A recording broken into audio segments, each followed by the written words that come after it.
All right, people, welcome to this episode of the Visionary Experience. Today is a first for us. We have our first political leader, political trailblazer with us. Mayor Derrick Wood of Dumfries, Virginia, is live and direct with us. Welcome, Mayor Wood. How are you today?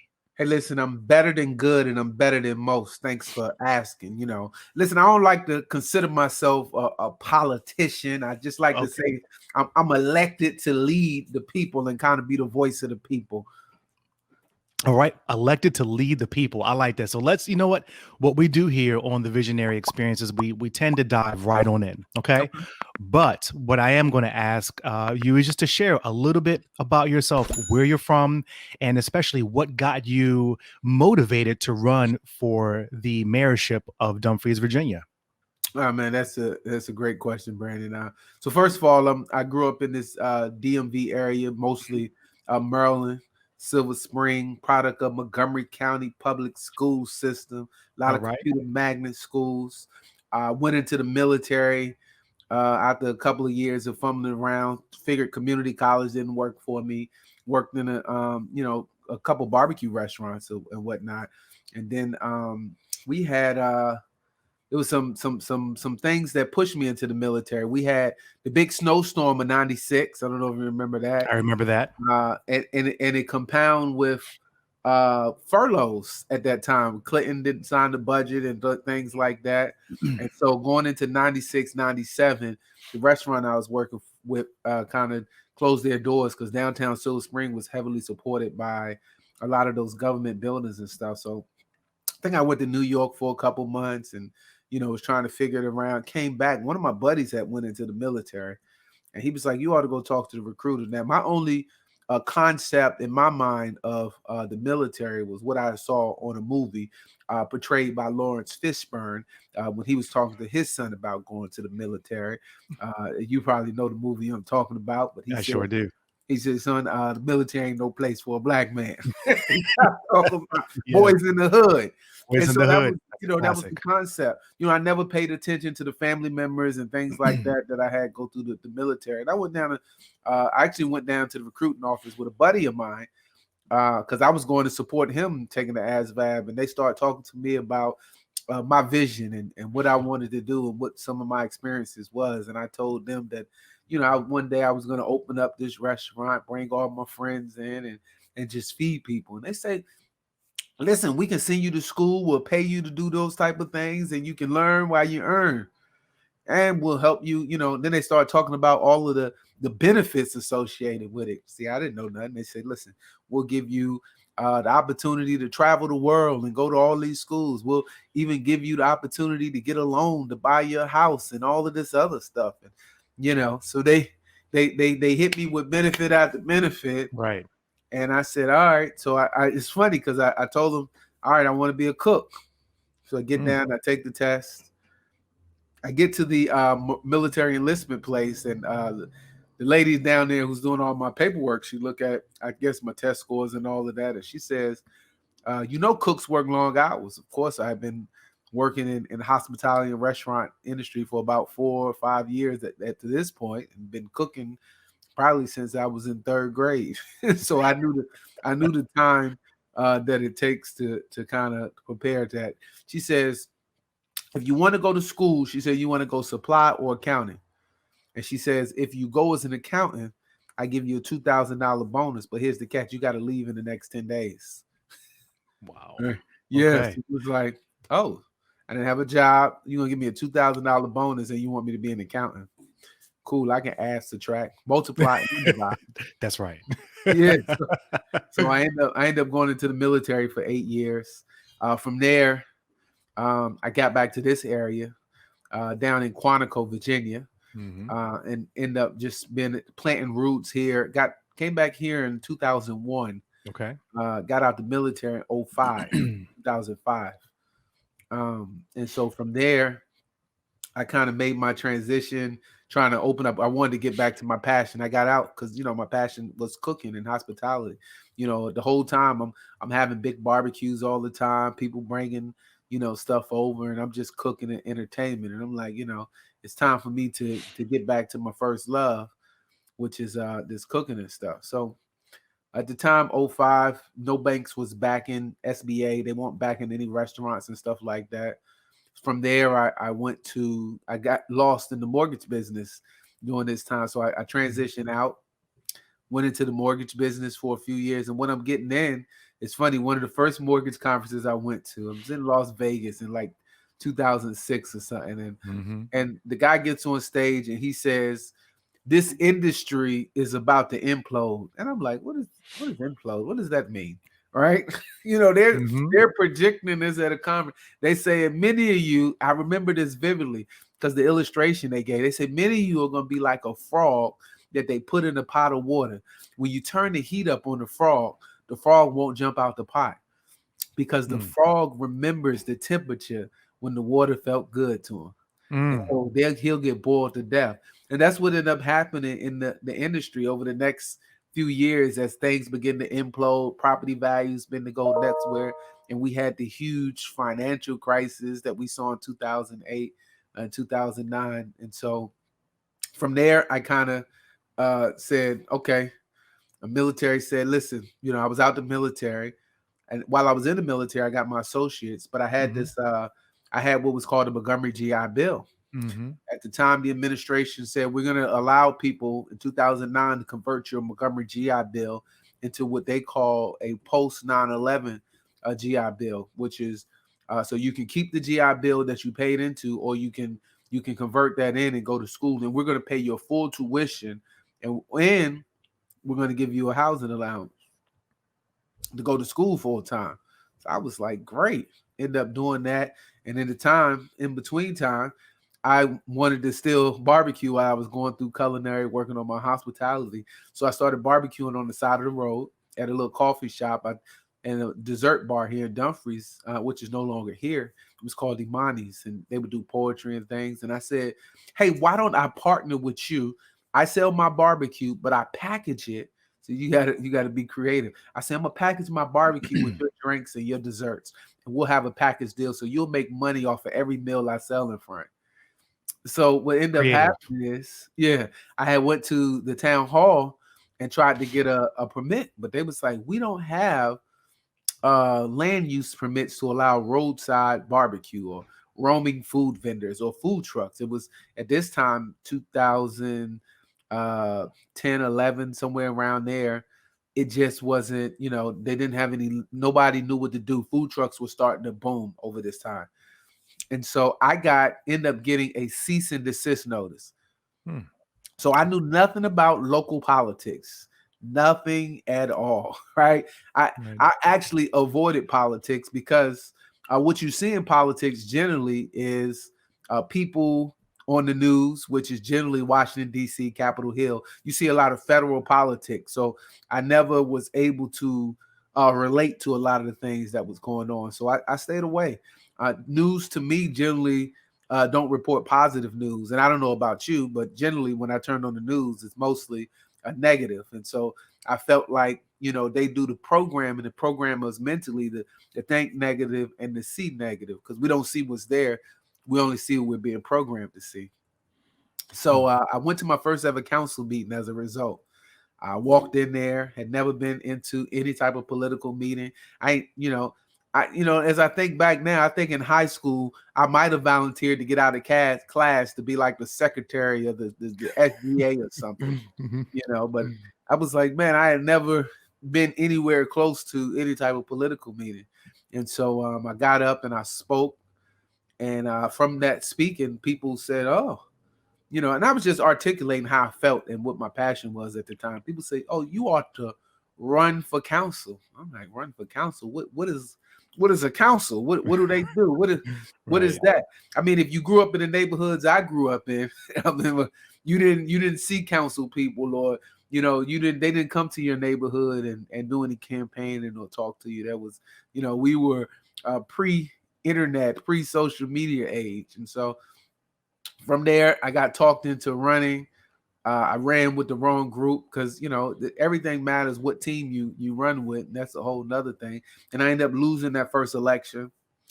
All my political hopes and ambitions, I thought they was pretty much done. And I got a knock on the door from the vice mayor at the time, maybe about a month or 2 months later, because what ended up happening, there was two vacant seats, and they had one person on the ballot, and he says, during some of the debates, you had some great ideas, you got some young energy.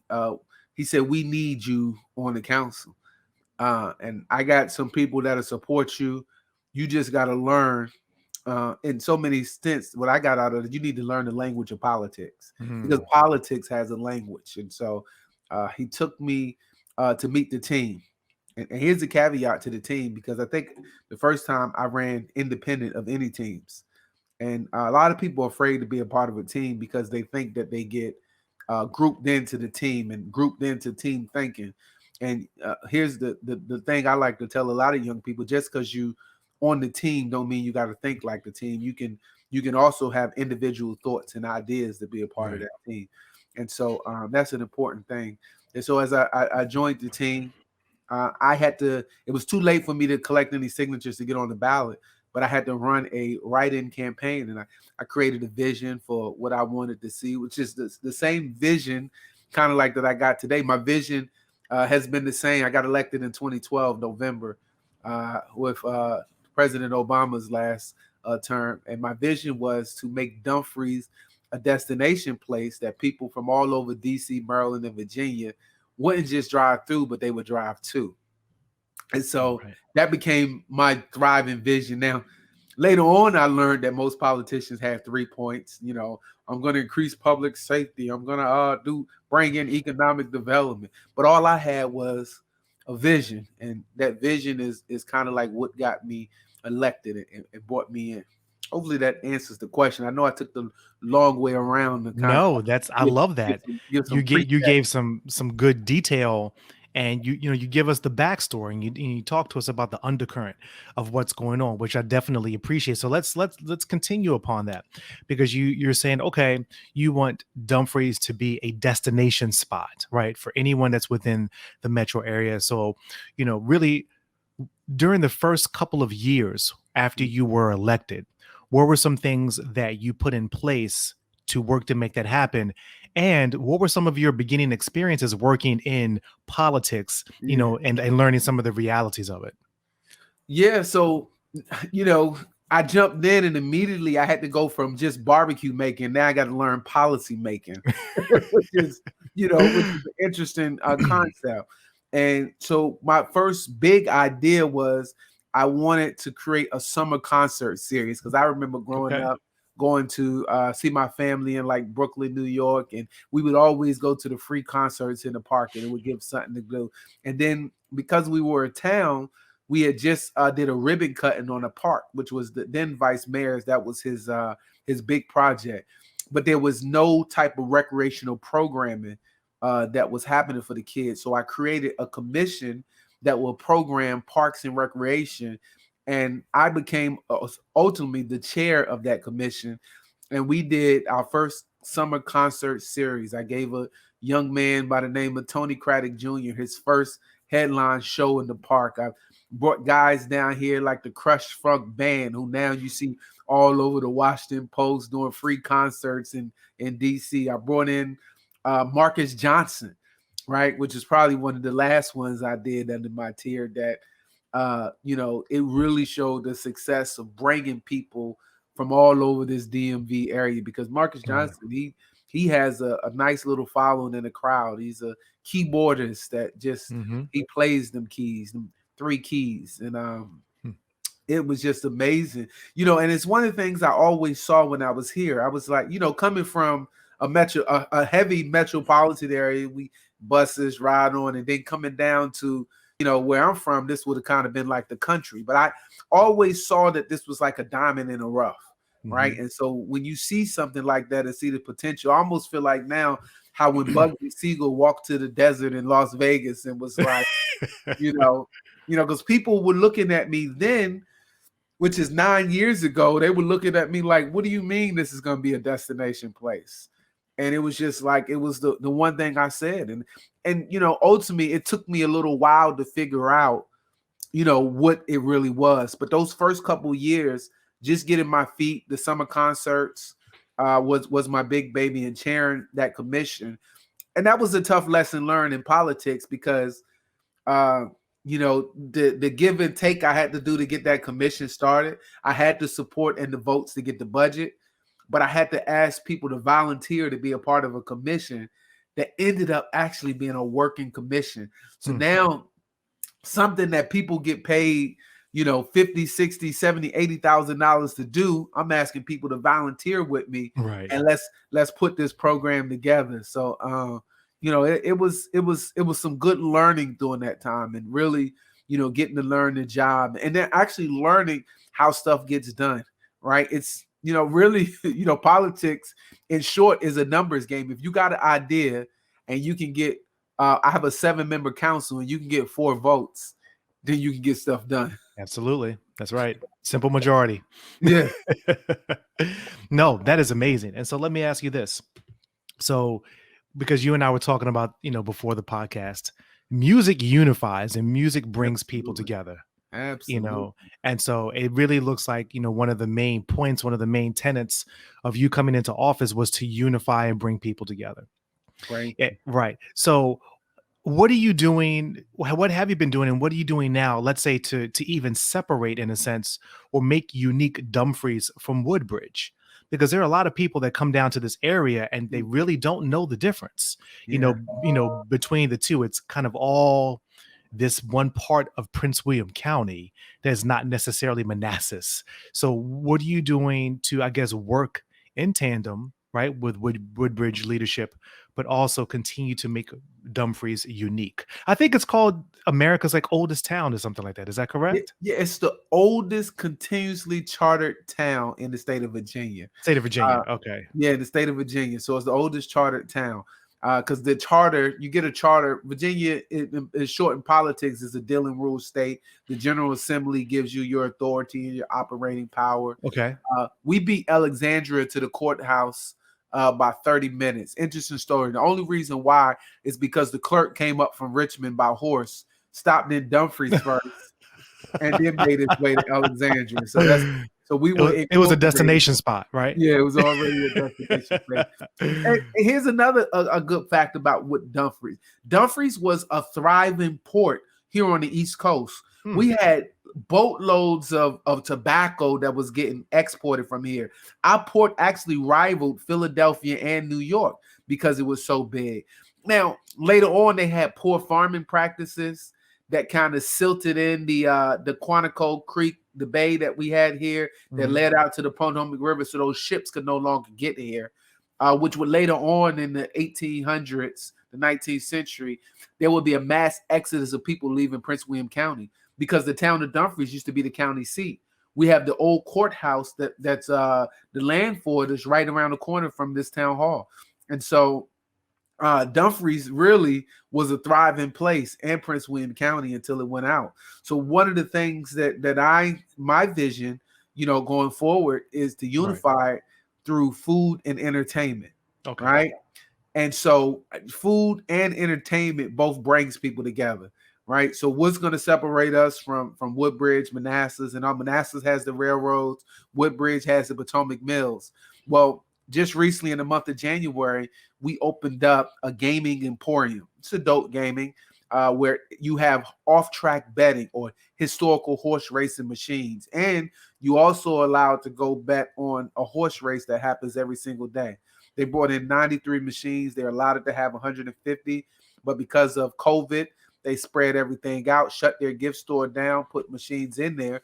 And just like that, when I talked to management the other day, and I say, where are people coming from?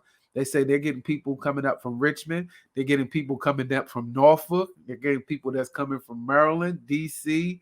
And the majority of the people are coming, I think 50% of the people coming from 25 miles or further away, which is amazing because I'm starting to see things in fruition.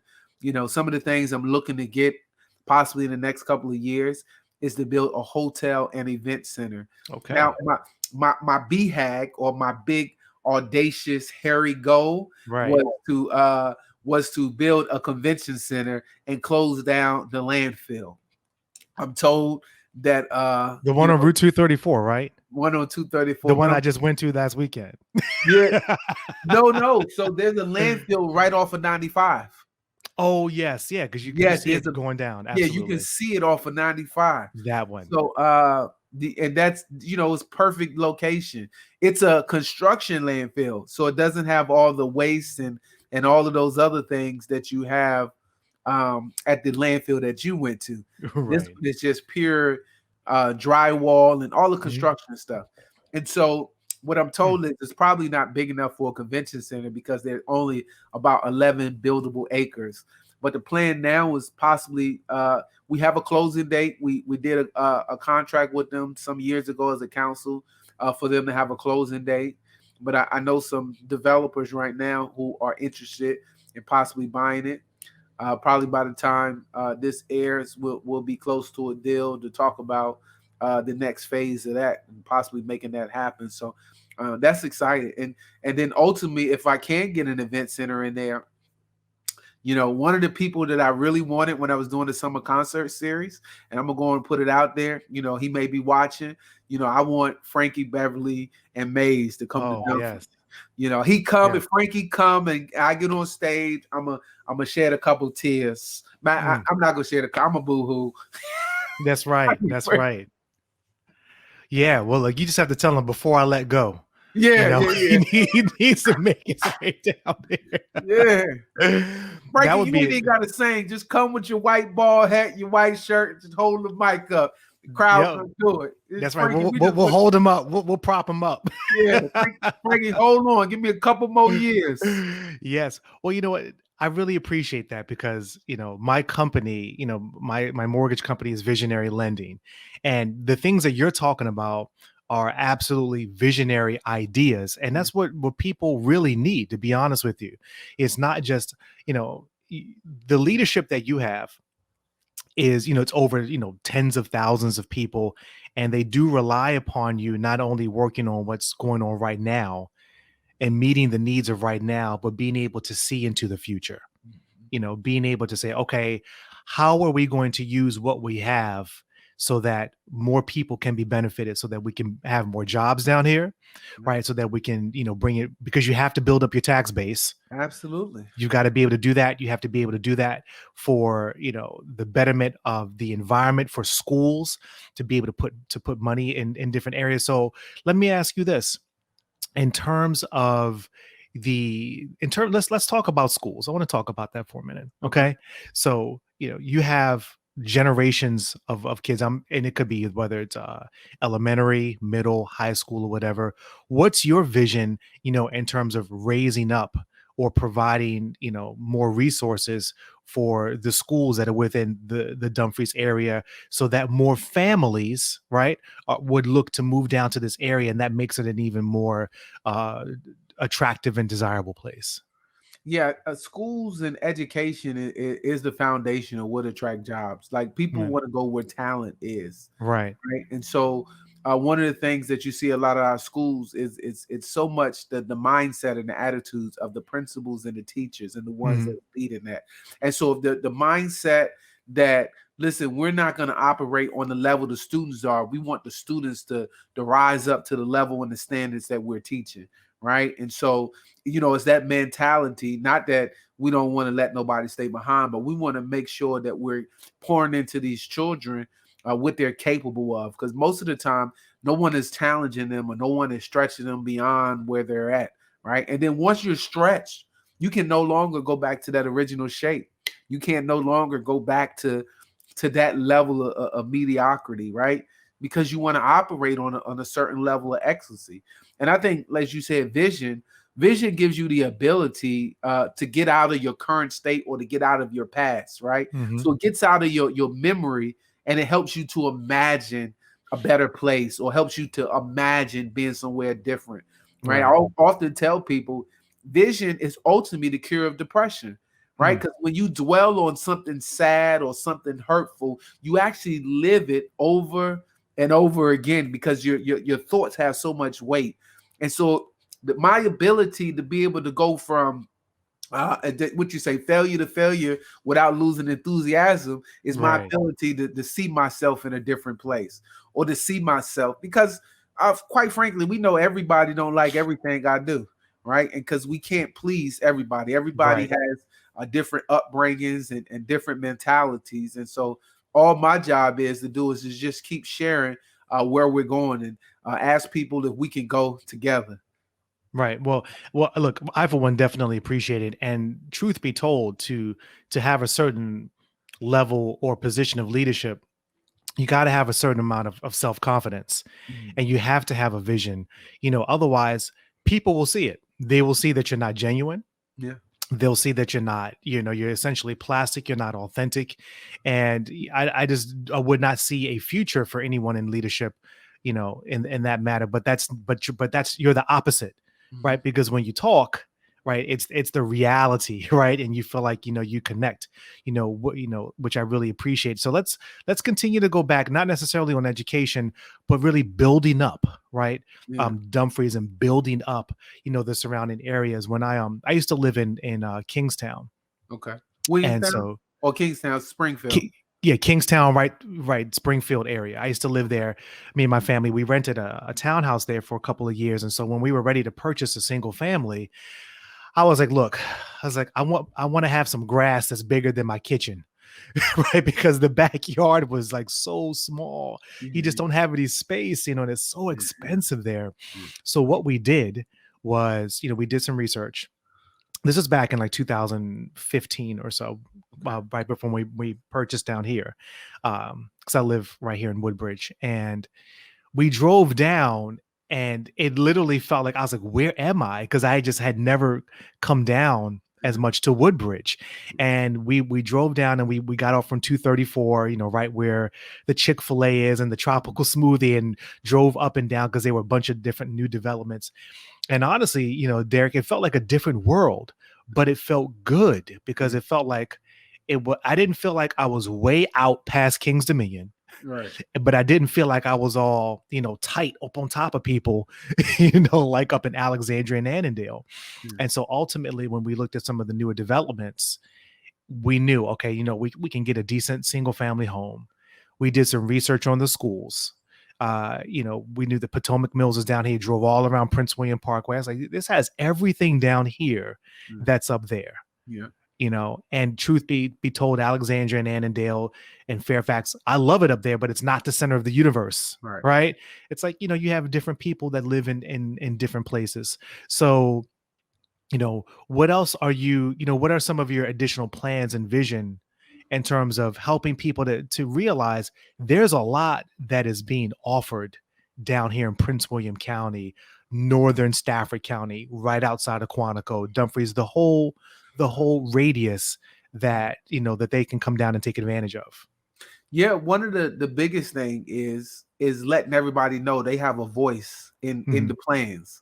One of the things I said earlier is I didn't know politics existed.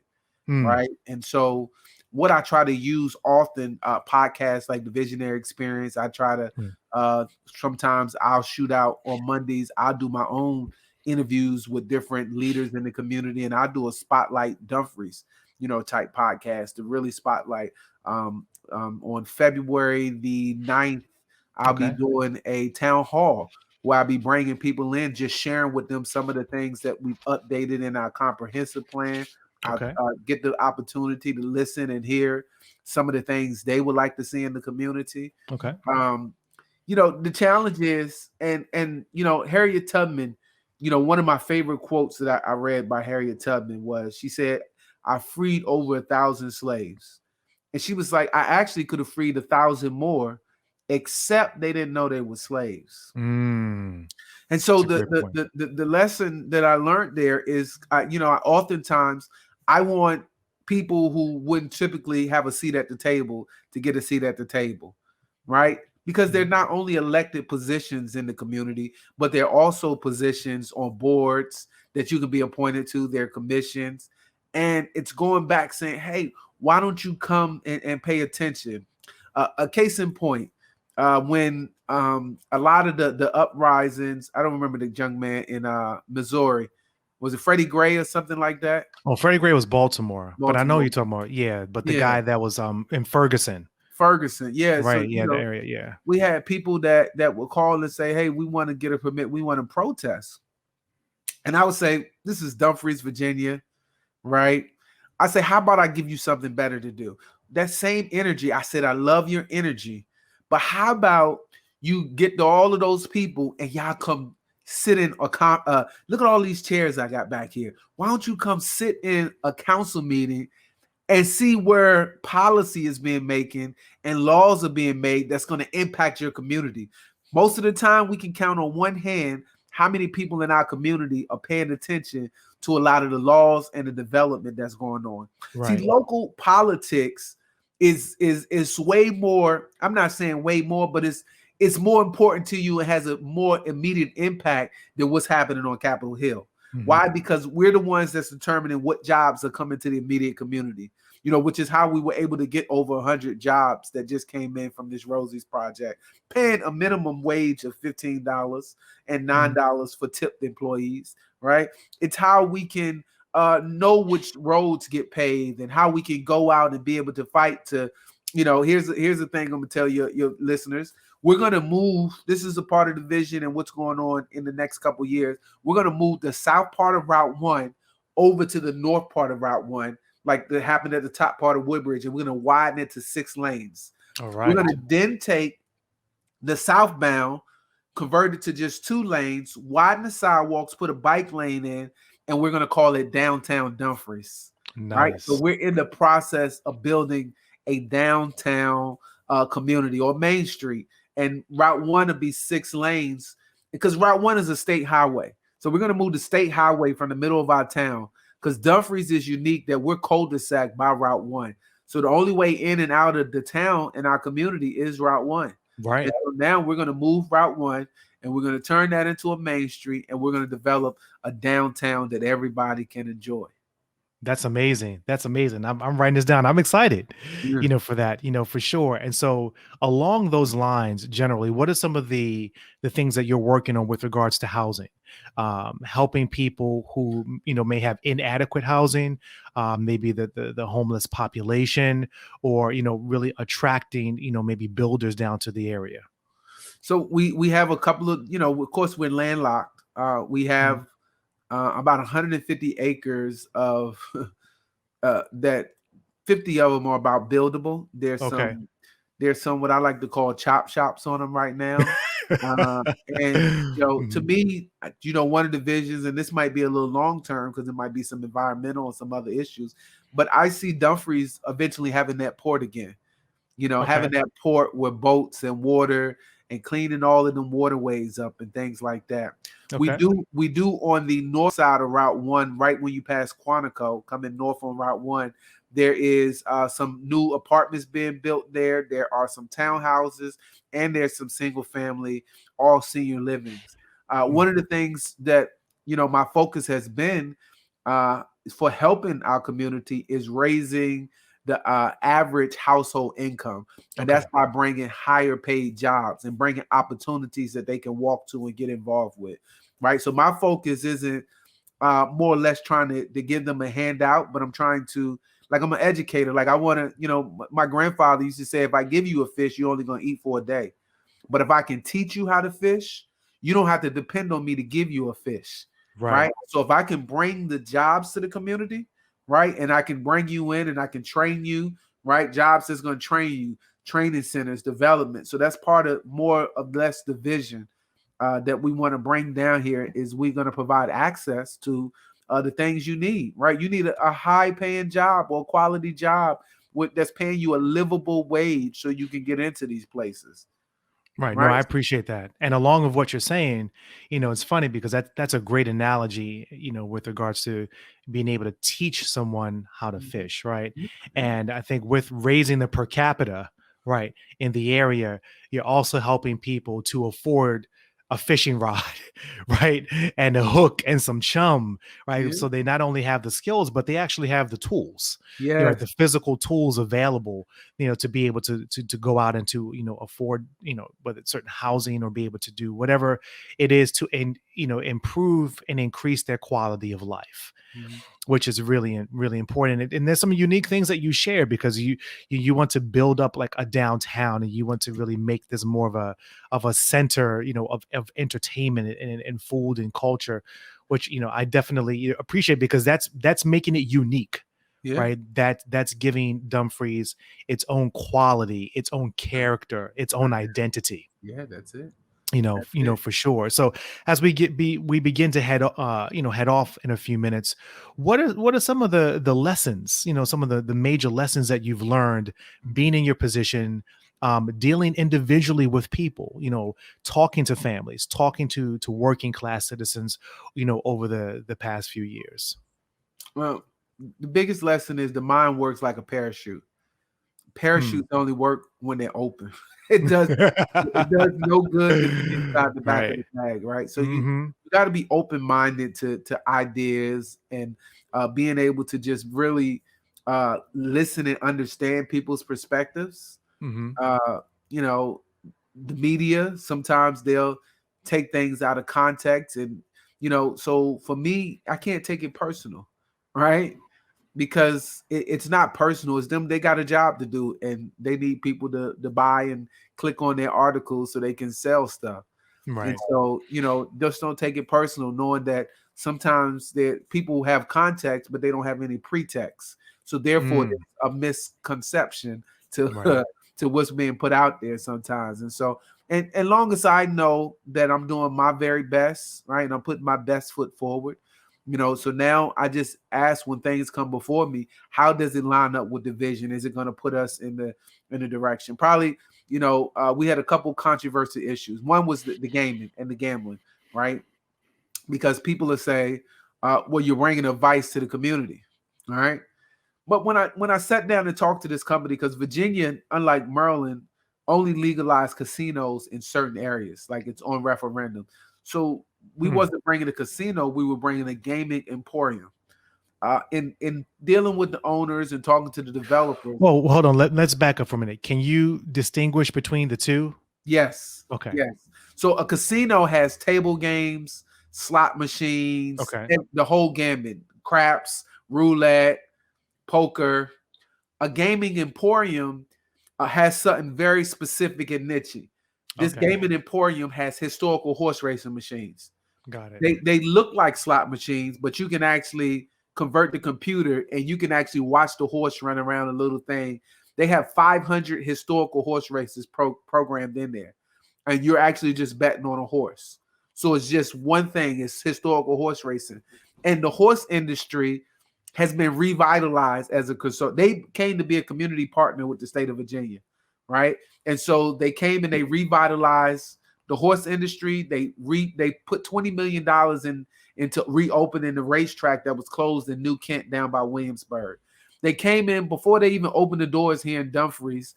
They gave $50,000 to the Boys and Girls Club, some more money to a couple of other organizations, one dealing with veterans, one dealing with feeding the community, and one dealing with pets, right? And so when you look at something like that, you say, wow, this is a community partner. And they say, Mayor, we're going to bring in $15 an hour minimum wage, and which will help raise the median income. And we're going to pay a full benefits package for all our full-time employees, right? So we're going to bring you 110 jobs to this community, Right. right? Now, I can't mandate that my people get the job, but what I did do when the jobs were available is I posted it. What I did do is I went out there and I live broadcast. I gave everybody, I voiced it as much as I could. Come down here and get these jobs. They have the job fair right in your community. And so, that was an important part of it, is just understanding that, when you got those controversial type issues, it just take a little bit more time to really sit down and explain, hey, listen, we're bringing somebody who don't want to take from the community, but they want to invest in the community. Right. They put a $27 million investment into a strip mall that hadn't had any improvements since the 70s, right? And Hmm. so you couldn't get, so a lot of people think that because we're government that we can go in and we can just take these strip malls and revitalize them. All we can do is give incentives and say, please Right. Please raise up the standard. But being able to attract a tenant like that will make the investment. Then everybody around them wants to improve because you bring in that anchor tenant that motivates everybody. No, and that makes a lot of sense, and I think for our listeners, it really gives some perspective on what's going on because I think you're absolutely right. You know, unfortunately, a lot of people just don't realize what goes into actually making things happen. You know, right? And you know, I would even bet that the people that come to council meetings or to the town hall meetings are probably high a little bit. The average age is probably higher, I would assume, because they care more. You know, they come from a time where, you know, you just didn't have to look at everything on your phone, but you had to physically be there in person Yeah. in order to make an impact. And so what you're doing is you're now helping to have younger people, a younger generation to care, right? And to be involved and to be connected with their community, which I think is great, you know, for sure. So I definitely appreciate that. So listen, one thing I'm gonna bet on Seabiscuit, right? That's guaranteed money, baby. Hey, listen. All I know is everybody out. I had two employees that work for the town. Went two different times, and both of them told me they took $10 and came back out with 600. I said, "Well, let me hold something." You know? Exactly. Right. So it's a return on investment right there. So listen, this Yeah. has been fantastic. How, if people want to ask you questions, if they have any, you know, anything they want to discuss with you, how can they get a hold of you? How can they reach you? Yeah, so I'm on social media. They can reach me at Mayor Derrick Wood, Derrick. On Facebook. I'm on Instagram. You know, I'm starting to, really engage with people a lot more because I think people have taken the social aspect out of social media, right? Yes. People just post something, but social media was there for that engagement aspect and to be able to kind of tell that story. So I'm trying to put the social back in media. Just because we're a social distancing don't mean that we can't continue to connect. And so, yeah, connect with me on those platforms. Fantastic. Well, thank you so much. I appreciate what you do for the city of Dumfries and just for the people. I highly respect what you're doing. You know, you definitely have our support. We look forward to having you back here on the Visionary Experience. Well, thank you for continuing to give people a visionary experience and getting this message out. What you do is tremendously important, and this isn't something light. So, thank you for being a voice. Absolutely. No problem. All right, people. Well, thank you for joining us for this episode of the Visionary Experience.